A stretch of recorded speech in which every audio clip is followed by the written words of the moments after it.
Topic चालू संवैधानिक उपचारों का अधिकार। हमारा है, देखिए आज हम जिस बात की चर्चा कर रहे हैं वो है अनुच्छेद 32। ठीक है, आपको बता दें अनुच्छेद 32 थोड़ा सा विवाद रहता है और इससे बहुत ज़्यादा प्रश्न पूछे जाते हैं। आपको बता दें क्लियर है, और किस प्रकार के प्रश्न पूछे जाते हैं और हम इसको क्यों इसको पढ़ें ये भी मैं आपको बताऊंगा। तो इसको क्या है, अनुच्छेद 32 संवैधानिक उपचारों का अधिकार।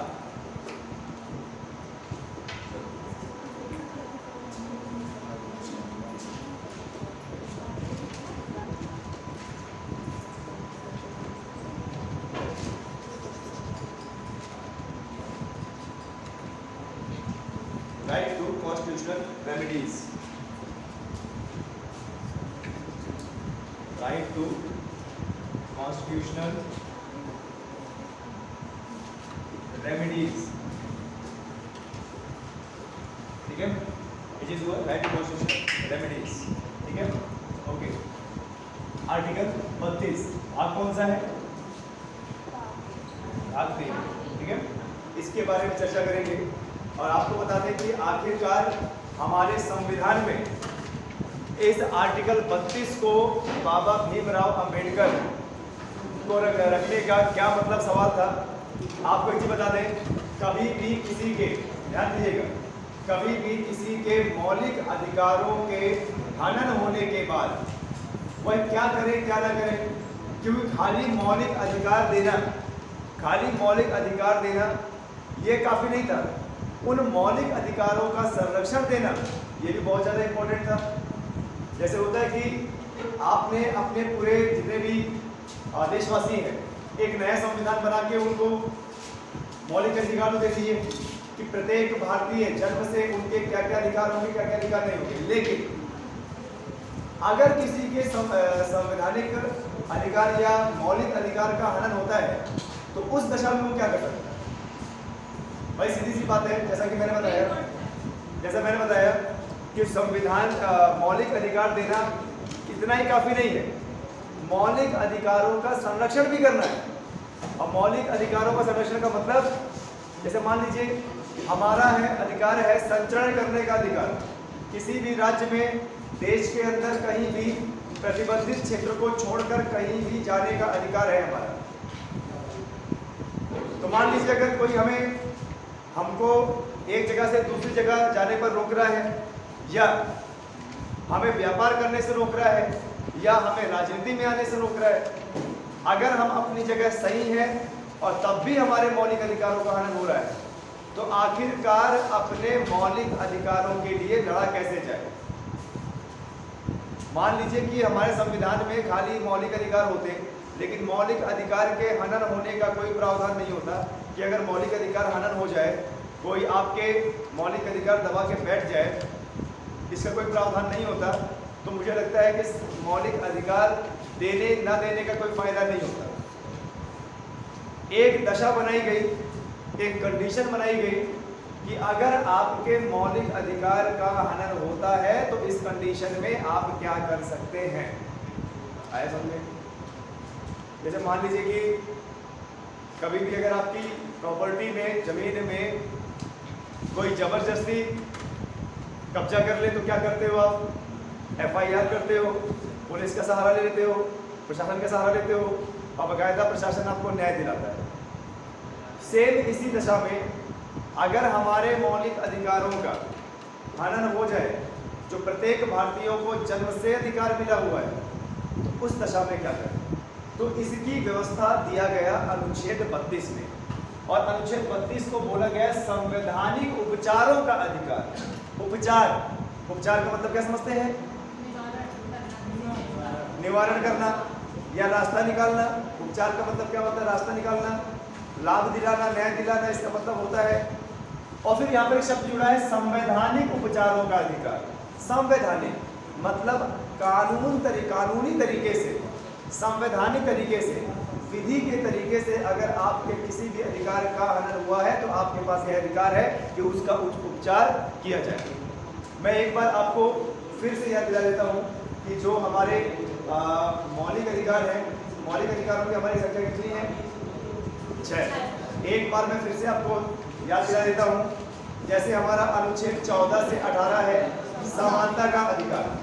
अनुच्छेद 14 से 18 समानता का अधिकार, सभी लोग बराबर हैं। किसी भी व्यक्ति से जात, लिंग, धर्म, मूल वंश और रंग देखकर कोई भी उसके साथ भेदभाव नहीं कर सकता। क्लियर है? आया समझ में? समता का अधिकार आर्टिकल 14 से 18। हमारा रंग देखकर, हमारी जात देखकर, हमारा धर्म देखकर और हमारा मूल वंश देखकर, हमारा रहने का स्थान देखकर हमसे कोई भी भेद नहीं कर सकता, फर्क नहीं कर सकता, भेदभाव नहीं कर सकता। ये हमारा जो है मौलिक अधिकार है। ठीक है? आया समझ में? उसके बाद क्या है दूसरा? स्वतंत्रता का अधिकार आर्टिकल 19 से 22। कुछ स्वतंत्रता दी गई है हमारी, बोलने की स्वतंत्रता, अभिव्यक्ति की स्वतंत्रता, सम्मान तरीके से जीने की स्वतंत्रता, अकेला रहने की स्वतंत्रता। आया समझ में? ये हमें कुछ स्वतंत्रता है। जीने की स्वतंत्रता, स्वच्छ वातावरण में रहने की स्वतंत्रता, स्वच्छ जल पीने की स्वतंत्रता, ये हमारी फ्रीडम है कि हम अपने देश में हैं तो हमें जो है इस तरह की आज़ादी दी गई है। अगर आप स्वच्छ वातावरण में नहीं रह रहे हो तो ये सरकार की रिस्पॉन्सिबिलिटी है कि वह हमारे लिए क्या कर रही है। अगर आप स्वच्छ वातावरण में नहीं रह पा रहे हो और आसपास में गंदगी है तो कहीं ना कहीं आपके मौलिक अधिकार का हनन हो रहा है। तीसरा, शोषण के विरुद्ध अधिकार। शोषण के विरुद्ध अधिकार का मतलब क्या होता है? शोषण के विरुद्ध अधिकार का मतलब होता है कि कोई भी व्यक्ति आपको गलत तरीके से देखना, छेड़छाड़ी करना, टॉर्चर करना, आपको परेशान करना नहीं कर सकता। ये अपने आप में एक आपका मौलिक अधिकार है। ठीक है? जैसे आपने देखा होगा कि स्कूल में, कॉलेजेस में और कई पिछड़े इलाकों में, और आप बोल सकते हो कि जहाँ पर महिला कर्मचारी होती है उनके खिलाफ काफ़ी ज़्यादा मतलब शोषण होता है, सेक्सुअल तरीके से उनको डील किया जाता है। बहुत सारे लोग ऐसे होते हैं ना, मैं नहीं बोल रहा हूँ कि सभी डिपार्टमेंट में ऐसा होता है, लेकिन ये भी एक मुद्दा बाहर बन के आया है, सामने बन के आया है, ये चीज़ है। तो इसी को क्या है, एक शोषण के खिलाफ शोषण माना गया है इसको, और ये भी नहीं होना चाहिए। और अगर किसी व्यक्ति के साथ ऐसा हो रहा है तो वो उसके मौलिक अधिकारों का हनन। शोषण जरूरी नहीं है कि सेक्सुअल ही हो, टॉर्चर करना भी क्या होता है? शोषण होता है। जबरदस्ती कार्य कराना, ठीक है? मान लीजिए कोई बच्चा है 14 साल से कम है और जबरदस्ती उसको शॉप में काम कराना, घरानों में काम कराना, कार्यभार देना, ये भी शोषण है। आपको बता दें, खाना ना देना, टॉर्चर खुद करना, मेहनत खुद कराना, ये भी क्या है? शोषण है। जिससे मतलब जीने, जो आप बोल सकते हो जीने का अधिकार का हनन, वो शोषण, सीधी सी बात है। आगे आया संस्कृति व शिक्षा का अधिकार। हमें यह अधिकार है कि हम अपनी संस्कृति को आगे बढ़ाएं।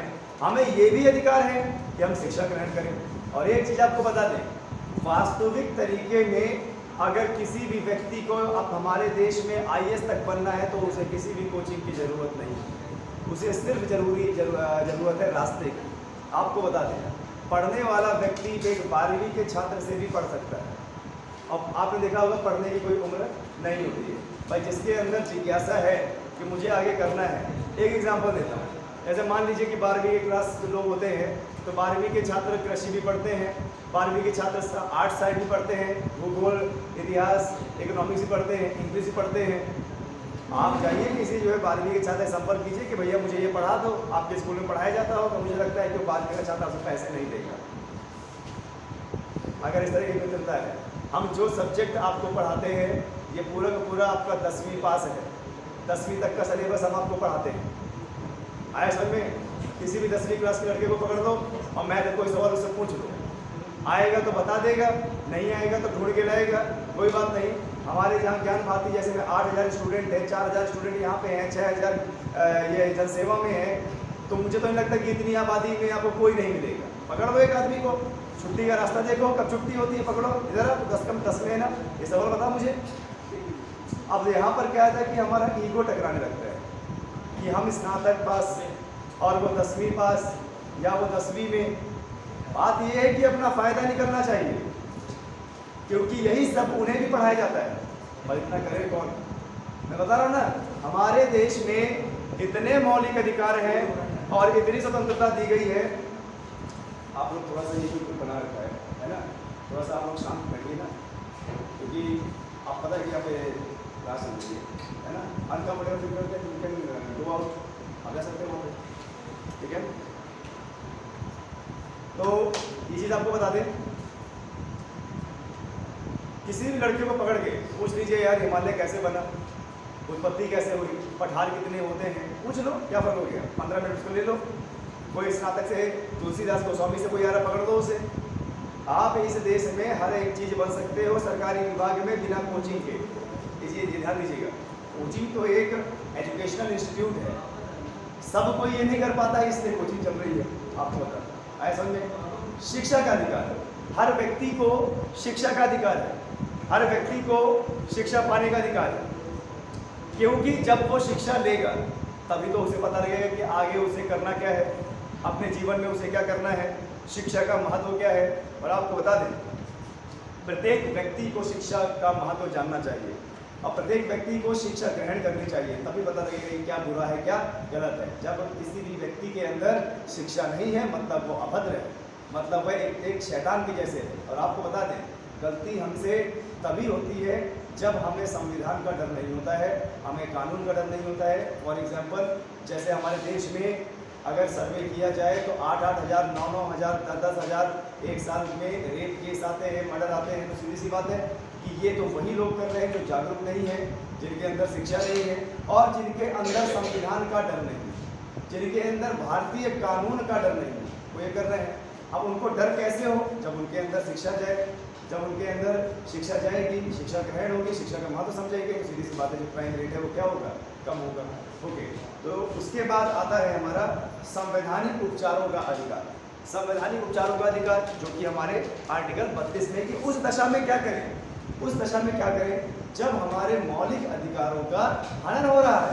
तब यहाँ पर आर्टिकल 32 भाग 3 के तहत ये बताया गया कि किसी भी व्यक्ति के मौलिक अधिकारों का, समझिएगा, किसी भी व्यक्ति के अगर मौलिक अधिकारों का हनन हो रखा है तो हमारे दो सबसे बड़े न्यायालय में वो जा सकता है। एक है हमारा क्या, सुप्रीम कोर्ट, एक हमारा क्या है सुप्रीम कोर्ट, और एक हमारा क्या है हाई कोर्ट, ठीक है, हाई कोर्ट है हमारा, ये चीज है। तो आर्टिकल 32 के तहत वो जा सकता है कहाँ पे, सुप्रीम कोर्ट, और आर्टिकल 226 के तहत जा सकता है वो हाई कोर्ट। अगर आपके मौलिक अधिकारों का हनन हुआ है तो आप डायरेक्टली आर्टिकल 32 के तहत जा सकते हो सुप्रीम कोर्ट, और आर्टिकल 226 के तहत जा सकते हो हाई कोर्ट। आया समझे आपको।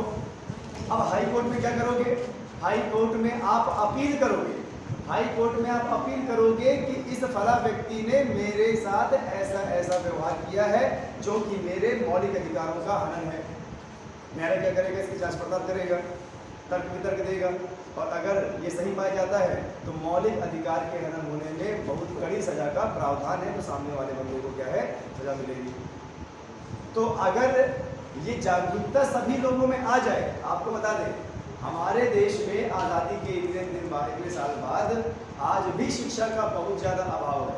और शिक्षा का मतलब खाली पढ़ लिखना नहीं होता है, जो भी हमने पढ़ाई की है उस पर अमल करना भी शिक्षा का मतलब होता है।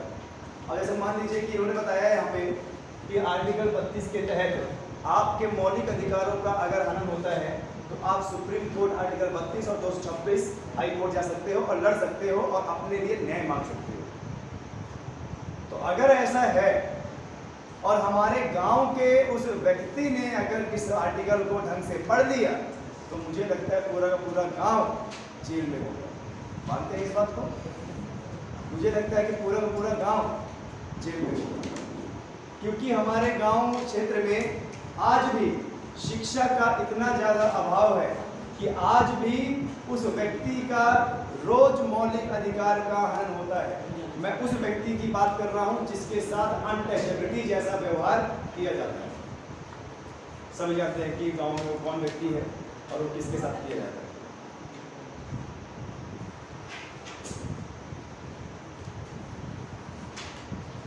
क्या ये हकीकत है? उस व्यक्ति को मैं जाके पढ़ा दूं?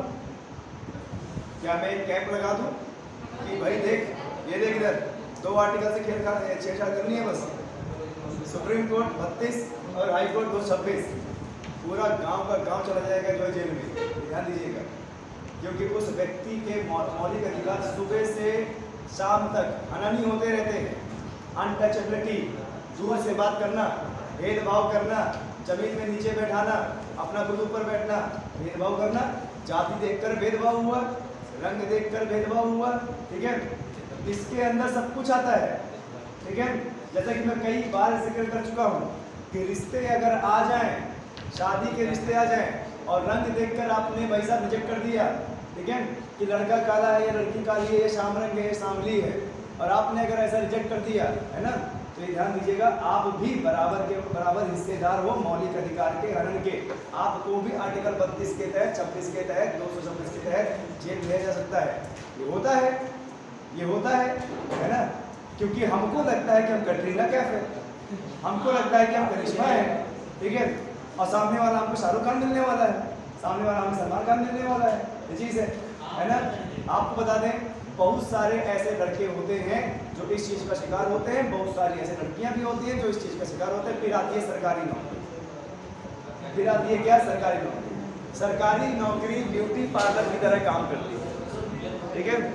सरकारी जो नौकरी होती है, बातें न की जाए कृपया करके, सरकारी नौकरी ब्यूटी पार्लर की तरह काम करती है। आप कितने भी निहायती काले हो, कितने भी सांवले हो, कृष्ण भगवान को भी फेल कर रखा हो आपने, एक बार सरकारी नौकरी आप ले लीजिए, उसके बाद देखिए आप किसी सलमान भाई से ज़्यादा ही हो जाओगे, शाहरुख खान से ज़्यादा ही हो जाओगे, ठीक है। सोने पे सुहागा, है ना, एक नए पदार्थ की उत्पत्ति हो जाएगी, ठीक है। आया समझ में? तो आपको बता दें ये भी आप लोगों का एक मौलिक अधिकार है कि आपकी कमियों को देखकर, जो हमारे संविधान में वर्णित हैं, अगर उनको देखकर किसी ने आपके साथ भेदभाव किया है तो वो बराबर का हकदार है जेल जाने का, चाहे वो लड़का हो चाहे वो लड़की हो। किसी व्यक्ति ने जात देखकर, धर्म देखकर और लिंग देखकर और आपको बता दें जन्म का स्थान देखकर मौलिक अधिकारों का हनन किया है तो आर्टिकल 32 और 226 के तहत वो जेल का भागी होगा, सजा का भागी होगा। आया समझ में? यही कारण है कि हमारे संविधान में एक बार भी यह वर्णित नहीं किया गया कि जो जिस जाति का है उसी जाति में मैरिज कर सकता है, जबकि आर्टिकल 21 के तहत इसी में थोड़ा सा देखना पड़ेगा एक बार कि आप इंटरकास्ट मैरिजेस कर सकते हैं और बाकायदा यहाँ पर आपको प्रोटेक्शन भी मिलेगा। इंटरकास्ट मैरिजेस क्यों? क्योंकि संविधान ने हमारे बता दिया आर्टिकल 14 से 18 समता का अधिकार, सब लोग बराबर हैं, सब लोग बराबर हैं, चाहे वो किसी भी कास्ट का हो, किसी भी धर्म का हो। इसीलिए हमारे संविधान में मौलिक अधिकारों में ये नहीं बताया गया कि जो हिंदू है वह हिंदू शादी करेगा या जो मुस्लिम है वह मुस्लिम शादी करेगा। और अगर ऐसा होता तो मुझे लगता है कि बॉलीवुड इंडस्ट्री में शाहरुख खान गौरी खान से शादी नहीं करता। ऐसा होता क्या? अरबाज खान मलाइका अरोड़ा खान से शादी नहीं करता, ठीक है। आया समझ में? ये चीज़ है। ओके, आर्टिकल 32 को और विस्तार से इसको पढ़ते हैं।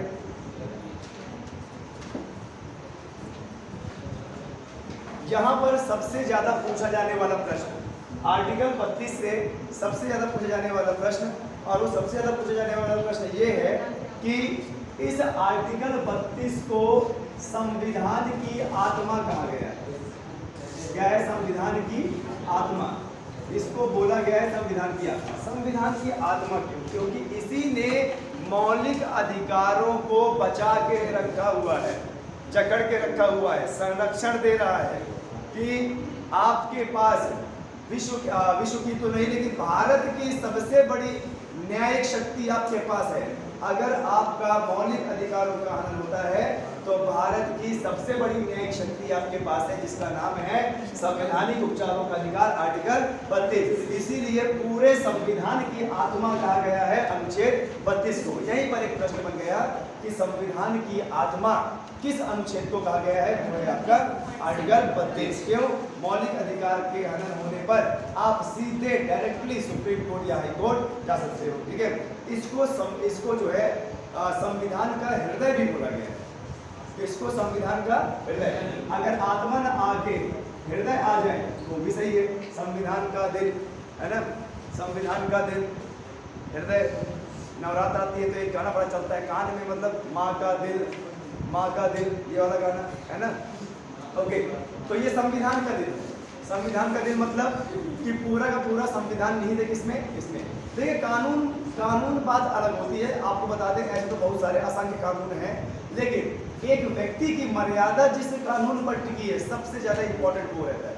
आप ये बताइए, हम कितने भी कानून लगा लें, हम कितने भी नियम बना लें, लेकिन जब कोई व्यक्ति को स्वतंत्रता ही नहीं है, अधिकार ही नहीं है, तो इतने कानून लगाने का मतलब ही क्या है? मान लीजिए कि कोई व्यक्ति जी नहीं सकता है, सांस नहीं ले सकता है, खा नहीं सकता है, और अगर वो संचरण नहीं कर सकता है, व्यापार नहीं कर सकता है, जो उसका मन चाहे पढ़ाई नहीं कर सकता है, और धार्मिक स्वतंत्रता नहीं है उसमें, तो कानून लगा दो, तो मतलब ही नहीं है उसका। आप बता दीजिए। जैसे मान लीजिए कि ये जो अकेडमी है sunrise career academy, sunrise career academy की आत्मा और हृदय आप लोग को, अब आप लोग नहीं रहेंगे यहाँ पे तो क्या हम लोग टेबल बेंच को पढ़ाएंगे क्या? नहीं ना, दीवारों को पढ़ाएंगे क्या? नहीं। यानी पूरी की पूरी जो एकेडमी है वो निहित है किसमें? छात्रों पर। आया समझ में? तो पूरा का पूरा संविधान है वो निहित है मौलिक अधिकारों के हनन पर, कि अगर मौलिक अधिकार का हनन होता है तो आपके पास एक बहुत बड़ा अस्त्र है, बहुत बड़ा शस्त्र है, जिससे आप अपना न्याय पा सकते हो। आर्टिकल 32 संवैधानिक उपचारों का, इसीलिए इसको संविधान की आत्मा और हृदय बोला गया। अब सवाल आता है किसने कहा? किसने कहा?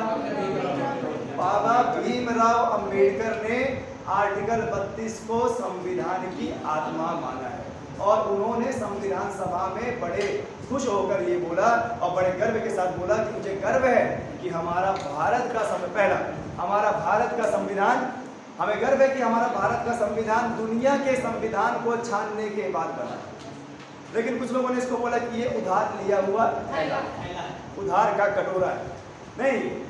अब आप ये बताइए, जरूरी है क्या कि अगर हमें अपने भारत का संचरण का अधिकार है तो दूसरे देश में ना हो? ऐसे जरूरी है क्या? नहीं। दूसरे लोगों में फ्रीडम है। यहाँ पर इन्होंने देखो उस बात को पलट दिया कि हमें गर्व है कि हमारे भारत का संविधान विश्व के संविधान को छानने के बाद बना है। दूसरी बात गर्व के साथ उन्होंने ये भी कहा कि मुझे और भी गर्व हो रहा है कि हमारे संविधान की आत्मा अनुच्छेद 32 कि जो अभी तक लोगों के साथ होता चला रहा था अब नहीं होगा। और क्यों नहीं होगा? क्योंकि पहले लोग शोषण का शिकार हुआ करते थे, कदाचार का शिकार हुआ करते थे, लोगों के साथ जबरदस्ती ज्यादती की जाती थी और उनको गुलाम बना के किया जाता था। मौलिक अधिकार और स्वतंत्रता सब छीन ली गई थी, लेकिन आर्टिकल 32 ने जीवित कर दिया कि भविष्य में अगर कभी किसी के मौलिक अधिकार का हनन होता है तो उसको न्याय दिलाने के लिए आर्टिकल 32 है। इसीलिए इसको संविधान की आत्मा और हृदय कहा गया। एक शब्द और बोला गया, संविधान की दीवार। संविधान की दीवार कि अगर आपका मौलिक अधिकारों का हनन होता है, अगर आपके मौलिक अधिकारों का हनन होता है तो जिस बंदे ने आपका मौलिक अधिकार का हनन किया है आपके सामने सुप्रीम कोर्ट और हाई कोर्ट की दीवार जैसे खड़ा रहेगा आपको न्याय दिलाने के लिए। आए समझे? इसीलिए यहाँ पर हमारे देश के जो सबसे बड़ी न्यायिक शक्ति है उसको यहाँ पर लाया गया है। और यहीं से ही एक प्रश्न और बन गया कि मौलिक अधिकारों का गारंटर कौन है? Supreme court. मौलिक अधिकारों का संरक्षक कौन है? Supreme court. भाई हमारा मौलिक अधिकार खत्म होगा, हनन होगा तो हमें संरक्षण कौन देगा? सुप्रीम कोर्ट या हाई कोर्ट। लेकिन फिर भी सुप्रीम कोर्ट को मानना है। गारंटर कौन है? ये गारंटी कौन देता है? अब सर ये भी समझने वाली बात है कि भाई आपने मौलिक अधिकार तो दे दिए, लेकिन इसकी गारंटी कौन लेगा कि भविष्य में अगर हमारे मौलिक अधिकारों का हनन हुआ तो हमें न्याय कौन दिलाएगा? इसकी गारंटी कौन देगा? सुप्रीम कोर्ट ने। इसकी गारंटी किसने दी? सुप्रीम कोर्ट ने। कि मैं गारंटी लेता हूँ आपके अगर मौलिक अधिकार का हनन होगा तो मैं आपको न्याय दिलाऊंगा। यहीं से प्रश्न बन गया कि मौलिक अधिकारों का संरक्षक कौन? Supreme court. गारंटर कौन? Supreme court. यही प्रश्न में आता है। आप जिस एग्जाम की तैयारी कर रहे हो यही प्रश्न में आएगा। और ध्यान रखना है पूरे देश का एपेक्स कोर्ट कहलाता है क्या? Supreme court. पूरे देश का सबसे नंबर 1 और सबसे बड़ा न्यायालय कौन सा है? Supreme court. सुप्रीम कोर्ट देश का एक है जो कि दिल्ली में है, और बाकी हर राज्य का अपना अलग से हाई कोर्ट होता है। हाई कोर्ट सुप्रीम कोर्ट से थोड़ा नीचे वाला कोर्ट होता है, और हाई कोर्ट से नीचे फिर ये जिला जो कोर्ट आते हैं, जिला कचहरी जो आती है, डिस्ट्रिक्ट कोर्ट जो आता है ये आते हैं। आपको ऐसा समझे? अच्छा, ये जरूरी नहीं है कि हर राज्य का अपना एक हाई कोर्ट होगा, 2 राज्यों का भी एक हाई कोर्ट हो सकता है। ऐसा समझे? यहाँ तक आप समझे? ओके, यहां पर यह भी प्रश्न आता है कि मौलिक अधिकारों के हनन में किसकी शरण ली जा सकती है? सुप्रीम कोर्ट और हाई कोर्ट। ऐसे में यहां पर यह भी पूछा जाता है कि मौलिक अधिकारों के हनन पर आर्टिकल 32 के तहत किस न्यायालय में जाया जाता है? Supreme court. और आर्टिकल 226 के तहत हाई कोर्ट। तो जब आप अपील करते हो, जब आप हाई कोर्ट में अपील करते हो और सुप्रीम कोर्ट में अपील करते हो, तो वहां पर 5 प्रकार के आदेश जारी होते हैं जिनको रिट बोला जाता है। क्या बोला जाता है? रिट। 5 प्रकार के आदेश जारी होते हैं, ठीक है। याचिका अलग होती है, याचिका अलग होती है और आदेश अलग होता है। याचिका मतलब प्रार्थना और आदेश का मतलब ऑर्डर, सीधे, ठीक है। आए समझ में? तो 5 प्रकार की जो रिट है उसको हम देख लेते हैं और 5 प्रकार की रिट को एक एक करके जो है उसको समझते हैं, ठीक है। तो संविधान की आत्मा, संविधान की आत्मा और संविधान का हृदय, संविधान की दीवार, आप समझ गए? सुप्रीम कोर्ट और हाई कोर्ट 5 प्रकार के रिट जारी करते हैं, ठीक है। 5 प्रकार की रिट जारी करते हैं। तो 5 रिट हो गया। कौन करेगा? एससी या एचसी। एससी का मतलब क्या होता है? Supreme court. और एचसी का मतलब हाई कोर्ट, ठीक है। ध्यान दीजिएगा। रिट का मतलब क्या होता है? आदेश। याचिका अलग होता है, ध्यान दीजिएगा। याचिका अलग होता है, इसका मतलब क्या होता है? आदेश। कि अगर आपके मौलिक अधिकार का हनन हुआ है तो आप कौन कौन से आदेश जारी कर सकते हैं? सुप्रीम कोर्ट 5 प्रकार की रिट जारी करता है। यहीं पर एक प्रश्न बन गया जो काफी बार आ चुका है, आएगा भी, कि सुप्रीम कोर्ट को कितने प्रकार की रिट जारी करने का अधिकार है? 5 प्रकार, ठीक है। आए समझ में? अब इसको एक एक करके हम पढ़ेंगे, ठीक है। तो वो जो 5 प्रकार की रिट है उसको लिख लीजिए। सबसे पहला है बंदी प्रत्यक्षीकरण। सबसे पहला क्या है?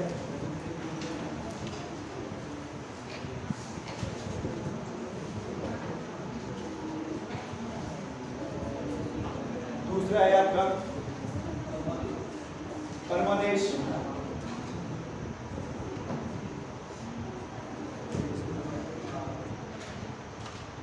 तीसरा है आपका प्रतिषेध।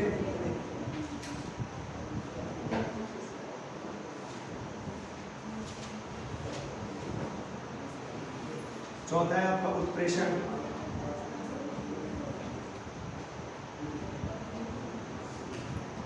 और 5वां है आपका अधिकार रक्षा। अधिकार रक्षा।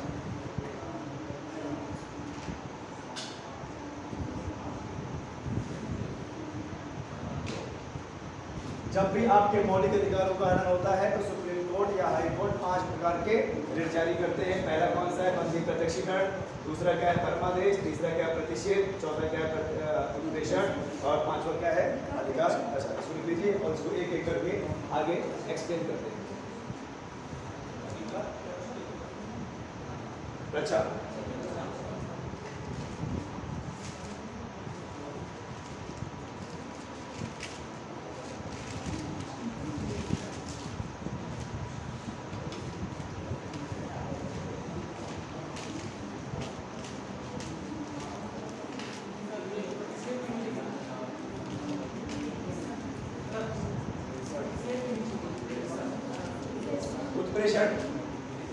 उत्प्रेषण, अधिकार प्रचार। तो राइटिंग में दिक्कत हो सकती है, समझ लीजिएगा। राइटिंग में दिक्कत हो सकती है लेकिन बोलने में दिक्कत नहीं हो सकती है, ठीक है। ध्यान दीजिएगा। आया समझ में आप लोगों को? क्लियर है? कोई दिक्कत? सुप्रीम कोर्ट 5 प्रकार के रिट जारी करता है। सुप्रीम कोर्ट 5 प्रकार के रिट जारी करता है। मिथिलेश बताओ जरा, बिना देखे नाम बताओ। ये सुप्रीम कोर्ट जितने प्रकार की रिट जारी करता है बताओ।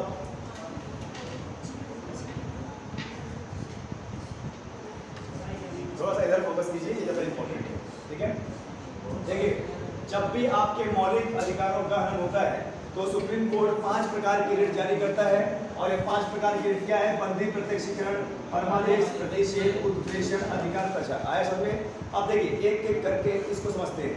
सबसे पहला है बंदी प्रत्यक्षीकरण।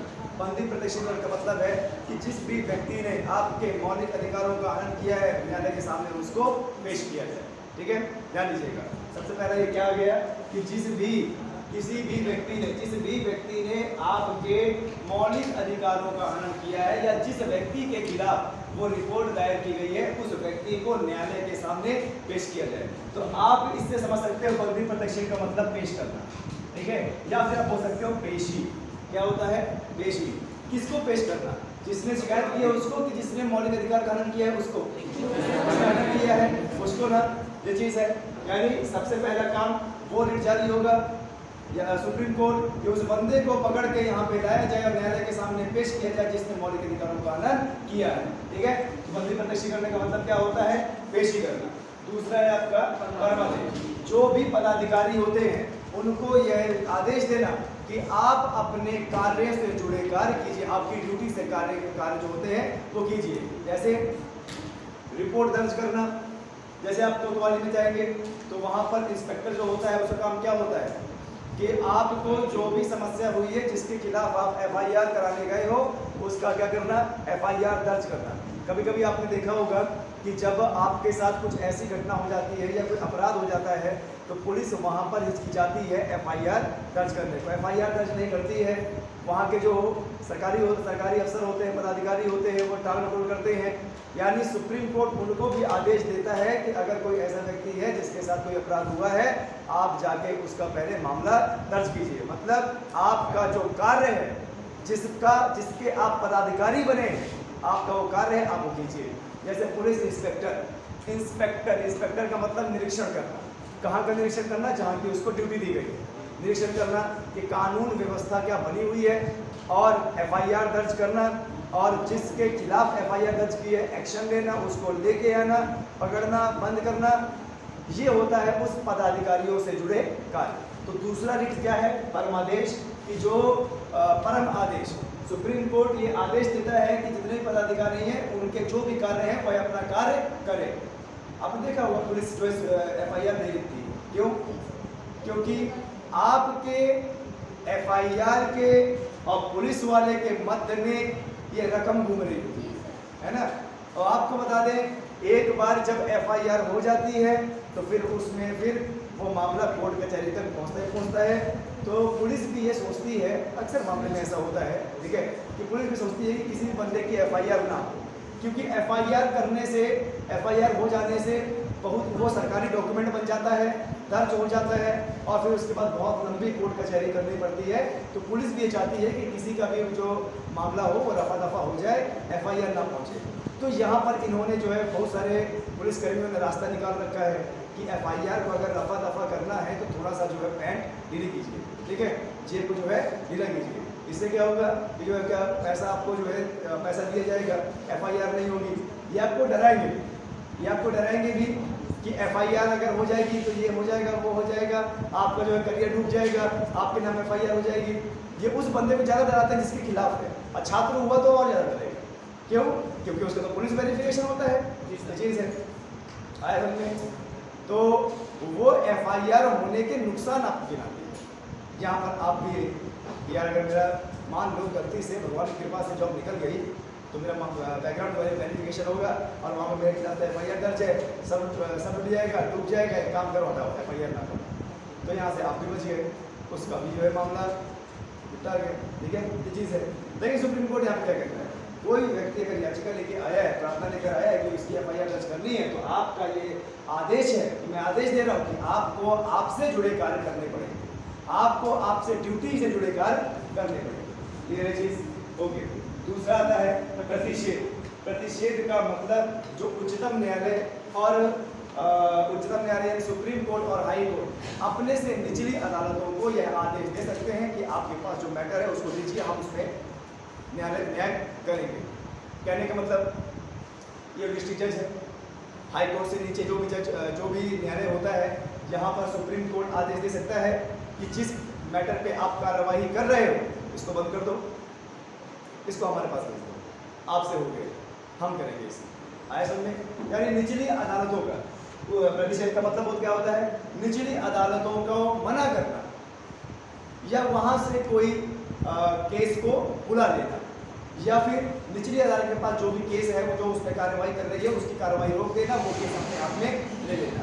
कौन लेगा अपने हाथ में? हाई कोर्ट या सुप्रीम कोर्ट। इसको बोलते हैं क्या? प्रतिषेध। इसके बाद चौथा नंबर आता है उत्प्रेषण। ठीक है, चौथा नंबर आता है क्या? उत्प्रेषण। प्रतिषेध में क्या था? प्रतिषेध में था कि किसी भी केस में जो निचली अदालतें होती हैं उस पर विचार विमर्श करना रोक देना। किसको? निचली अदालत को। किसको रोक देना? निचली अदालत को। लेकिन उत्प्रेषण का मतलब ये होता है केस को मंगवा लेना, केस को अपने पास मंगवा लेना। ये किसका अधिकार है? इनका। सुप्रीम कोर्ट और हाई कोर्ट से नीचे जो केस है, प्रतिषेध कहता है कि केस को बंद कर दीजिए, आप विचार विमर्श उसमें नहीं करेंगे। जैसे मान लीजिए कि ये जिला न्यायालय है और जिला न्यायालय के जज, मान लो बहुत सारे जज ऐसे होते हैं कि पढ़ाई लिखाई के बाद भी इतना असर नहीं पड़ता है, जबरदस्ती केस खींचते रहते हैं। ठीक है, पैसा उगाने के लिए जबरदस्ती केस खींचते रहते हैं। तो क्या होगा इससे?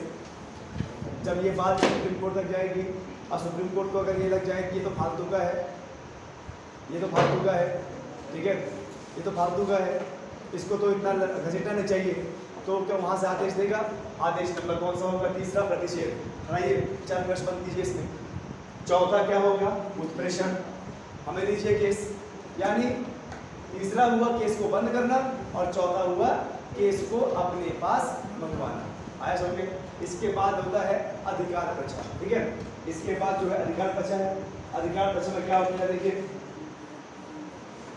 किसी भी व्यक्ति ने अगर गैर संवैधानिक तरीके से कोई सरकारी डिपार्टमेंट ज्वाइन किया है, सरकारी आदमी बना है, तो उस पर रोक लगाना और प्लस उसको जो है सजा देना। जैसे आपने देखा होगा बहुत सारे लोग होते हैं जो गलत तरीके से, बहुत सारे लोग होते हैं जो गलत तरीके से आर्मी में जाते हैं, एयरफोर्स में जाते हैं, सरकारी डिपार्टमेंट में जाते हैं। यानी आप तरीके से बोल रहे हो कि ये जो हमारा संविधान है इसको धोखा दिया है, जो हमारा संविधान है उसको धोखा दिया है, जो हमारे नियम और कानून है उसको धोखा दिया है। आपने देखा होगा कि सरकारी डिपार्टमेंट में बहुत सारी सांठगांठ होती है, तो लोग क्या करते हैं? पेपर लीक करवा देते हैं। आपने देखा कि लोग पैसा लेकर जॉब दे देते हैं, सरकारी नौकरी दे देते हैं, है ना? तो ये तो असंवैधानिक हुआ, ये तो उस व्यक्ति के मौलिक अधिकार का हनन हुआ जो वास्तविक में उसका हकदार था। तो यहाँ पर सुप्रीम कोर्ट ये भी बताता है कि अधिकार प्रचार मतलब जिसने गलत तरीके से सरकारी डिपार्टमेंट ज्वाइन किया है, ऐसे लोगों को भी चिन्हित किया जाए और उनको रद्द किया जाए और उनको संविधान के तहत पनिशमेंट दी जाए। क्यों? कि उसने क्या किया है? उसने संविधान के साथ खेला है। तो ये है 5 प्रकार की रिट जो हमारे सुप्रीम कोर्ट जारी करता है। आया समझ में? कोई दिक्कत यहाँ पर किसी को भी? आगे बढ़े। ओके,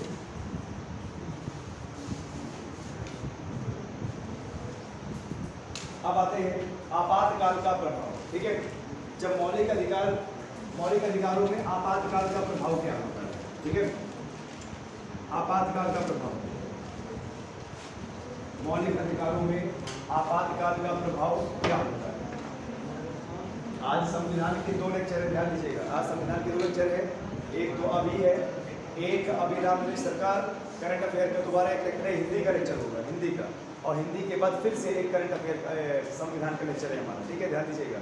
ये जो आपके 2 दिन होते हैं ना, फ्राइडे और संडे, तो इसमें कोई आपका मैथ रीजनिंग नहीं चलता है, इसमें आपके सारे नॉन टेक्निकल सब्जेक्ट चलेंगे, जिसमें भी आपको जो है क्या बोलते हैं पकड़ बनानी पड़ेगी। खाली मैथ और इंग्लिश से आप जो है नहीं, मैथ और रीजनिंग से आप नहीं पढ़ सकते हैं। ठीक है, चीज नंबर आगे आपका हेडिंग है आपातकाल का प्रभाव।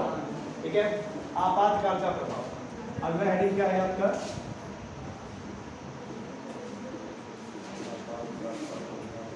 आपातकाल का प्रभाव।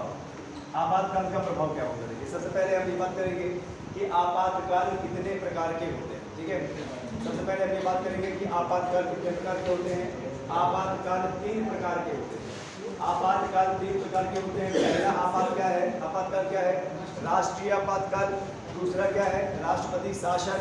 और तीसरा क्या है? वित्तीय आपातकाल। मैं यहाँ पे लिख देता हूँ क्योंकि आपातकाल में भी कई सारे प्रश्न जो है पूछे जाते हैं। ठीक है, मैं इसको लिख देता हूँ। सबसे पहला क्या है हमारा? सबसे पहला क्या है? राष्ट्रीय आपातकाल। अनुच्छेद कौन सा है? 305। 52। दूसरा क्या है?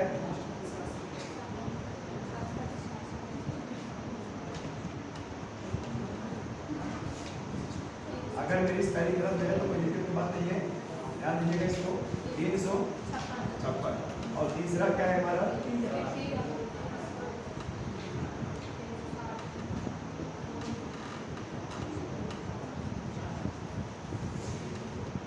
देखिए यहाँ से आपको ये जानकारी मिल रही है, यहाँ से आपको ये जानकारी मिल रही है कि हमारे देश में टोटल केंद्र सरकार के माध्यम से राष्ट्रपति 3 प्रकार के आपातकाल लगाते हैं।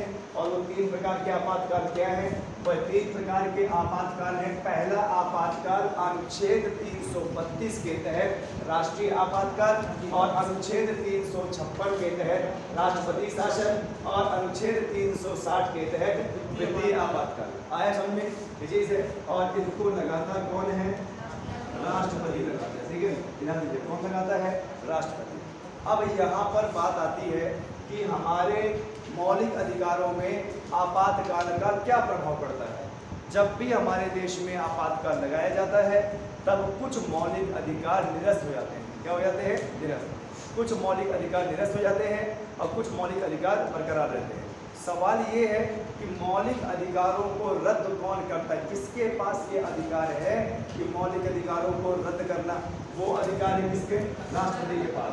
कि जब आपातकाल का प्रभाव पड़ता है, जब आपातकाल होता है हमारे देश में, तो उस समय मौलिक अधिकारों को रद्द करने वाला व्यक्ति कौन होता है? राष्ट्रपति। आपातकाल लगाने वाला व्यक्ति कौन होता है? राष्ट्रपति। और मौलिक अधिकारों को भी लगाने वाला कौन होता है? सबसे पहली बात आपको ये समझना होगा कि हमारे देश में आपातकाल के दौरान कुछ मौलिक अधिकारों को रद्द क्यों किया जाता है। देखिए, आपातकाल एक ऐसी स्थिति होती है, आपातकाल एक ऐसी स्थिति होती है जब हमारे देश में सभी लोगों के जीवन को खतरा रहता है, चाहे वो आर्थिक संकट हो, चाहे वो विद्रोह का संकट हो, चाहे जान का खतरा हो। तो क्योंकि हमारे सरकार का ये धर्म है और कर्तव्य भी है कि वह सभी जनता का ख्याल रखेगी और सभी जनता के मौलिक अधिकारों का ख्याल रखेगी। तो सरकार क्या करती है? सरकार क्या करती है? यहाँ पर आपातकाल लगाती है हमें महफूज करने के लिए। जैसे मान लीजिए हमारे देश में अगर कोई आक्रमण हो जाए तो हमारे देश में आपातकाल लगाया जाएगा और हमको बचाने के लिए हमारे कुछ मौलिक अधिकार रद्द किए जाएंगे। अगर हमारे देश के अंदर सशस्त्र विद्रोह हो गया, सशस्त्र विद्रोह का मतलब देश में आंतरिक तरीके से लड़ाई हो गई, तो यहाँ पर क्या होगा? राष्ट्रपति को आपातकाल लगाना पड़ेगा। और आपातकाल लगाना पड़ेगा तो इससे क्या होगा? कुछ मौलिक अधिकार हमारे रद्द किए जाएंगे। हमारे देश में अगर वित्तीय संकट भी आ गया तो इस केस में भी हमारे कुछ मौलिक अधिकार निरस्त किए जा सकते हैं। आया समझ में? लेकिन सबसे पहले आप ये समझिए कि वह कौन से अधिकार हैं जो रद्द हो सकते हैं, जो रद्द नहीं हो सकते। मान लीजिए कि हमारे देश में किसी दूसरे देश का आक्रमण हो जाता है। मान लीजिए, कोई मुझे बताएगा टाइम क्या हुआ?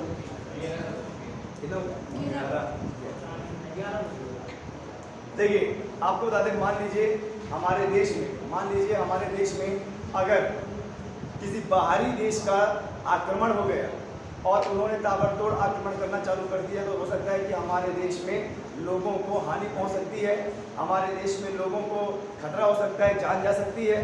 तो इसके लिए क्या करेगी? सरकार कुछ मौलिक अधिकारों को रोक देगी, जैसे संचरण का अधिकार, एक राज्य से दूसरे राज्य तक जाने का अधिकार, इसको निरस्त कर देगी कि जब तक हमला खत्म नहीं हो जाता है, जब तक देश में अच्छी स्थिति नहीं हो जाती है, आप अपने घर से बाहर नहीं निकलेंगे, आप व्यापार नहीं करेंगे, आप विदेश यात्रा नहीं करेंगे। आया समझ में? स्कूल में नहीं जाएंगे, कॉलेज में नहीं जाएंगे। तो इस दशा पे आपके साथ विभेद किया जा सकता है और इनको आप चैलेंज नहीं कर सकते कि मेरा मौलिक अधिकारों का आनंद हुआ है, सुप्रीम कोर्ट जा रहा हूँ। जैसे अभी आपने देखा होगा कि कोविड-19 पेंडेमिक था, इसमें क्या हुआ? कोविड-19 जो पेंडेमिक था, इसमें क्या हुआ कि घरों से निकलना बंद कर दिया गया, सभी दुकानें बंद कर दी गई, शिक्षण संस्थाएं बंद कर दी गई, स्कूल कॉलेजेस बंद कर दिए गए। तो यहाँ पर आप सरकार को इस हिसाब से चैलेंज नहीं कर सकते, या इस हिसाब से आप आर्टिकल 32 और 226 का इस्तेमाल नहीं कर सकते कि हमें स्कूल नहीं जाने देंगे, आप अगर पैंडेमिक महामारी के समय में स्कूल से बाहर जाएंगे तो आपकी जान को खतरा है, आप मर सकते हैं, आपको संक्रमण हो सकता है, आपको कोरोना हो सकता है। आपको बचाने के लिए सरकार ने आपके कुछ मौलिक अधिकारों को रद्द कर दिया। देखिए, आप कोरोना महामारी के समय में अगर बाहर निकलते, आपको कोरोना हो जाता तो आप मर जाते, तो सरकार के हिसाब से आपके आर्टिकल 21 का हनन हो जाता, जीने का अधिकार हनन हो जाता। तो जीने के अधिकार को बचाने के लिए सरकार बाकी जो अधिकार होते हैं उसको रद्द कर देती है, कुछ स्वतंत्रता रद्द कर देती है।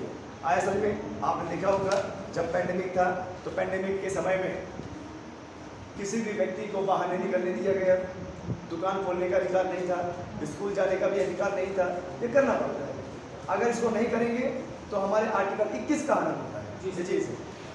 तो यहाँ पर आपने क्या सीखा कि राष्ट्रपति के तहत आपातकाल की घोषणा की जाती है और मौलिक अधिकारों का हनन भी क्या किया जाता है? मौलिक अधिकार कुछ क्या किए जाते हैं? रद्द किए जाते हैं।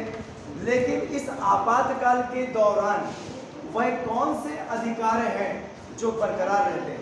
आपको बता दें, जितने भी हमारे आर्टिकल हैं, जितने भी हमारे मौलिक अधिकार हैं, वो सभी मौलिक अधिकारों में से आर्टिकल 20 और आर्टिकल 21 और आर्टिकल 21 कभी भी रद्द नहीं होते। ध्यान दीजिएगा, कभी भी रद्द नहीं होते। आर्टिकल 20 और आर्टिकल 21, कितना बड़ा भी आपातकाल लग जाए, कितने बड़े भी युद्ध की घोषणा हो जाए, आर्टिकल 20 और आर्टिकल 21 रद्द नहीं होते। आर्टिकल 20 और आर्टिकल 21 क्या कहता है कि गिरफ्तारी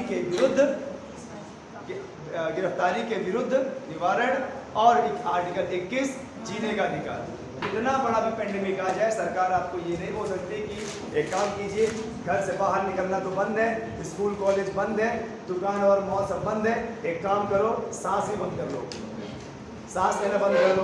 पेंडेमिक है भाई, क्या पता सांस लिए कोरोना चला गया, फिर बंद करो, सांस ही बंद करो। सरकार ये तो नहीं बोल सकती ना, सरकार ये तो नहीं बोल सकती ना तुमको कि एक काम करो, घर में रहकर सो मत, सो जाओगे तो कोरोना का सपना आ जाएगा, मर जाओगे। ये नहीं बोल सकती है सरकार।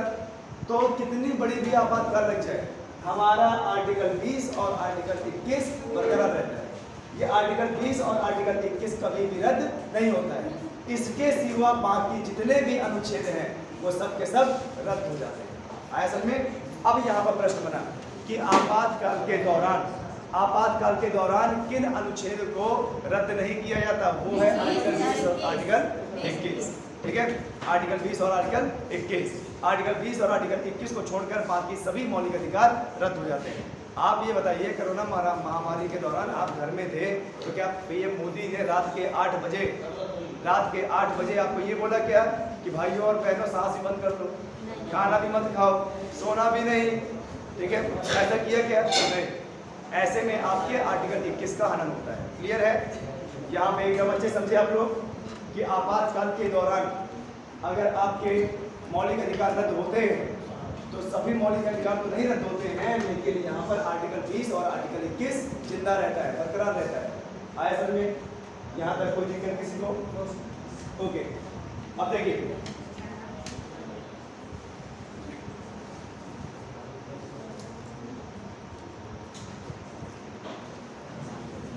जब यहाँ पर आपातकाल का नाम आया है, तो समझ लीजिए कि कौन से आपातकाल में क्या होता है। पहला आपातकाल क्या है? आर्टिकल 352 के तहत राष्ट्रीय आपातकाल। आर्टिकल 352 के तहत राष्ट्रीय आपातकाल। राष्ट्रीय आपातकाल का मतलब जब आपके देश में बाह्य आक्रमण हो जाए। बाह्य आक्रमण का मतलब क्या होता है? कोई विदेशी आक्रमण आपके देश के ऊपर हो जाए, तब उस देश में जो कैबिनेट होता है, जो पीएम की कैबिनेट होती है, उसकी सलाह पर राष्ट्रपति पूरे देश में आपातकाल की घोषणा करते हैं। आया समझ में? तो राष्ट्रपति शासन कब लगाया जाता है? जब बाह्य आक्रमण हो। और आपको बता दें, राष्ट्रपति शासन, राष्ट्रीय आपातकाल राष्ट्रीय आपातकाल पूरे भारत में या भारत के किसी एक हिस्से में लगाया जा सकता है। आया समझ में? दूसरा, राष्ट्रपति शासन 356, जब भारत की बाउंड्री के अंदर सशस्त्र विद्रोह हो जाए। क्या हो जाए? सशस्त्र विद्रोह, दंगे फसाद। आप मान के चलो कि किसी राज्य में जब संविधान विफल हो जाए तो राष्ट्रपति वहां पर राष्ट्रपति शासन लगा सकते हैं। राष्ट्रपति वहां पर राष्ट्रपति शासन लगा सकते हैं आंतरिक विद्रोह पर, आंतरिक सशस्त्र विद्रोह पर, और ये भी पूरे देश में अथवा किसी एक राज्य में या किसी हिस्से में लगाया जा सकता है। मान लो हमारे योगी महाराज का ये दिमाग आ गया कि नहीं, अब दंगे करवाने हैं, अब किसी को जीने नहीं देना है, तो क्या हो गया? राष्ट्रपति शासन। मान लो, मैंने क्या बोला है, मान लो, ठीक है, मान लो कोई भी सरकार हो, अगर विफल हो जाए, कोई भी सरकार, दंगे हो रहे हैं, उसको नहीं रोक पा रही है, समझिएगा, कोई भी सरकार मान लो कि अगर दंगे हो गए, नहीं रोक पा रही है, सरकार असमर्थ है उस दंगे को रोकने के लिए, तो वहां पर संविधान विफल हुआ, संविधान विफल हुआ, ये चीज है। और उस संविधान विफल हो रहा है, कुछ भी कंट्रोल नहीं हो रहा है, तब वहां पर गवर्नर के माध्यम से राष्ट्रपति कूद के आएंगे और उस राज्य में क्या लगाएंगे? राष्ट्रपति शासन। तो यहाँ पर प्रश्न आता है कि जब राज्य में राष्ट्रपति शासन लगता है तो वह किसकी रिपोर्ट के हिसाब से लगता है? गवर्नर रिपोर्ट देता है कि इस राज्य में संविधान क्या हो गया है? विफल हो गया है। इस राज्य में संविधान विफल हो गया है, और संविधान विफल हो गया है तो राष्ट्रपति कैबिनेट की सलाह पर उस राज्य पर क्या कर देंगे? राष्ट्रपति शासन लगा देंगे। आया समझ में? आते हैं आर्टिकल 360 के तहत, मानते हैं आर्टिकल 360 के तहत वित्तीय आपातकाल। जब हमारे देश में विदेशी मुद्रा कम हो जाएगी, पैसा कम हो जाएगा हमारे देश में, हमारा देश आर्थिक तंगी में आ जाएगा, तब हमारे राष्ट्रपति आर्टिकल 360 के तहत क्या करेंगे? राष्ट्रीय आपातकाल, वित्तीय आपातकाल लगाएंगे।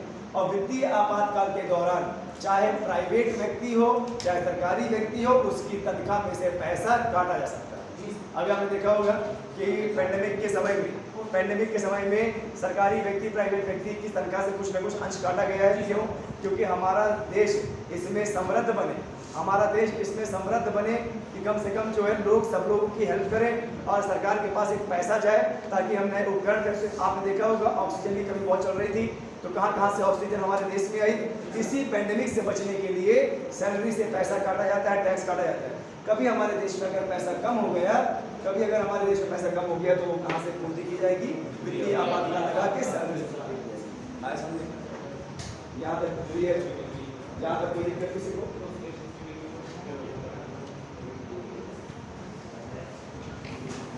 ठीक है, तो इसको